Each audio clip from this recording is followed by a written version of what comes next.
평소에 스트레스 많이 받으시는 편인가요? 예, 저 같은 경우는 네. 일단 뭐 보기와 달리 약간 계획적인 사람이거든요, 제가. 그래서 네. 어떤 계획을 세웠는데 그게 이제 중간에 어긋난다든지 이렇게 되면 그쵸. 굉장히 스트레스를 받고, 일단 병원에서는 뭐 당연히 환자를 치료를 했는데 네. 환자가 안 좋아졌다고 컴플레인을 한다든지 오. 이런 게 들어오면 당연히 스트레스를 많이 받겠죠. 내원하는 환자분들 가운데서 이렇게 스트레스 때문에 고민하는 환자분들 보셨던 적 없으신가요? 일단 스트레스 하면 어른들은 네. 제일 이제 문제가 많이 되는 게 주로 이제 경제적인 문제, 돈, 그다음에 인간관계에서 생기는 이런 문제들인데 아.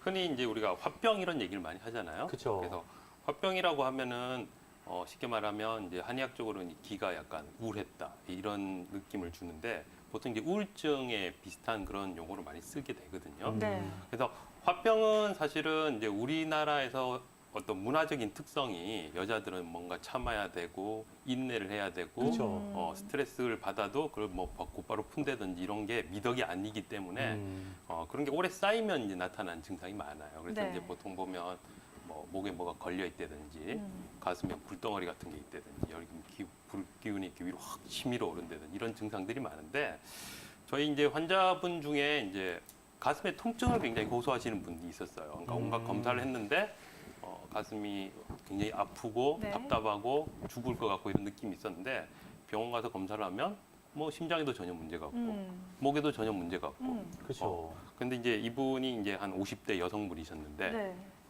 시월드 때문에 흔히 말하는 이제 시댁 문제 때문에 스트레스를 굉장히 오랫동안 받으셨던 분인데 굉장히 간단한 처방을 한 달도 안 쓰고 굉장히 좋아진 적이 있어요. 오. 그래서 이제 우리가 흔히 말하는 뭐 이제 기가 약간 이렇게 막혔다라고 네. 표현이 이게 몸에서 이제 그런 스트레스를 받으면 이게 잘 돌지 않거든요. 근데 그런 걸 잘 뚫어주면은 치료가 잘 되는 케이스들이 있습니다. 이렇게 체질별로 사람마다 다 다른 게 원래는 맞는 건가요? 네. 보통 이제 어깨가 아까 황 아나운서 같은 경우는 어깨가 아프다고 하셨잖아요. 그죠. 그래서 두통도 생기고. 우리가 이제 승모근이 보통 이제 스트레스를 받으면 긴장을 많이 하게 되는데 이 승모근은 우리가 흔히 스트레스 근육이라고 그래요. 그래서 보통 뭐 사상 체질로 굳이 얘기를 한다라고 하면 다른 체질도 나올 수 있지만은 태어민들 같은 경우에 이런 데가 잘 뭉치고 스트레스 받으면 목이 좀 뻣뻣해지고 이런 경향이 좀 흔히 있고 네.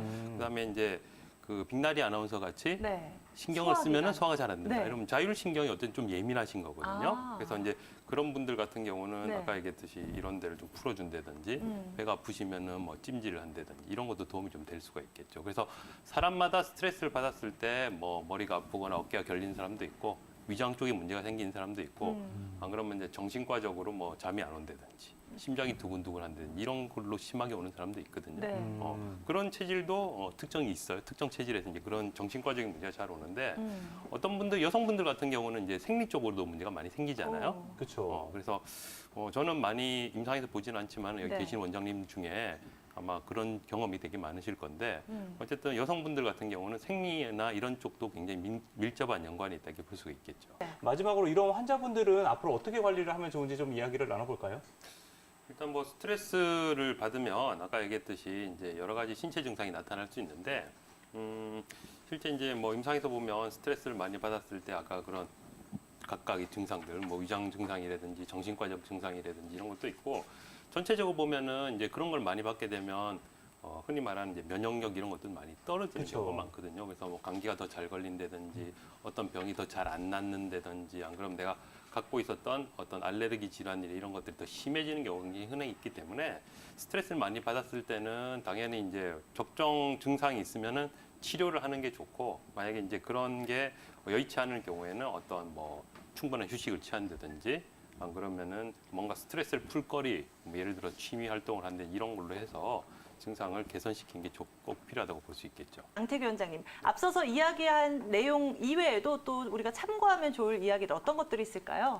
이 환자분 같은 경우는 이제 저 같은 경우는 이 환자분이 1시간 정도 오래 앉아 있었을 때 다리에 증상이 생긴다고 하셨잖아요. 그렇죠. 그래서 그런 경우는 우리가 이제 흔히 말하는 이제 골반 쪽에 근육의 문제를 한번 생각을 해볼 수 있거든요. 그래서 오래 앉은 자세가 되면은 당연히 골반 쪽 근육이 눌리게 되고 눌리게 되면은 근육 사이를 지나가는 신경에 영향을 줄 수가 있습니다. 그래서 이런 신경에 문제가 생기면은 아까 얘기했듯이 다리가 무겁고 동작이 빨리빨리 되지 않는 그런 약간 마비 비슷한 그런 증상이 생길 수 있거든요. 그래서 이런 환자분들이 골반 문제다라고 하면은 문제가 생긴 골반을 이렇게 골반에 있는 근육을 잘 해결해 주면은 실제로 이런 증상이 많이 좋아질 수 있습니다. 그렇다면 근육의 문제라면 골반을 바로 잡아줘야 한다라고 말씀해 주셨잖아요. 그쵸. 어떤 치료가 도움이 될까요?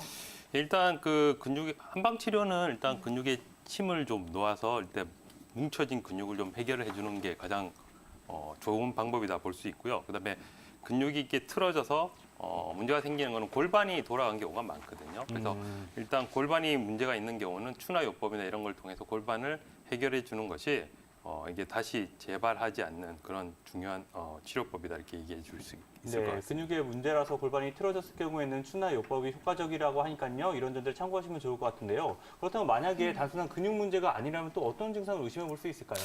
네, 우리가 이제 신경포착 증후군 이런 병명이 있거든요. 이게 뭐냐면 인대라든지 어떤 근육을 싸고 있는 근막에 의해서 신경이 눌렸을 때 나타나는 증상이 있습니다. 그래서 이런 신경포착 증후군 같은 경우는 신경이 눌려서 생기는 어떤 저림이라든지 마비감 같은 것이 동반이 될 수 있는데요.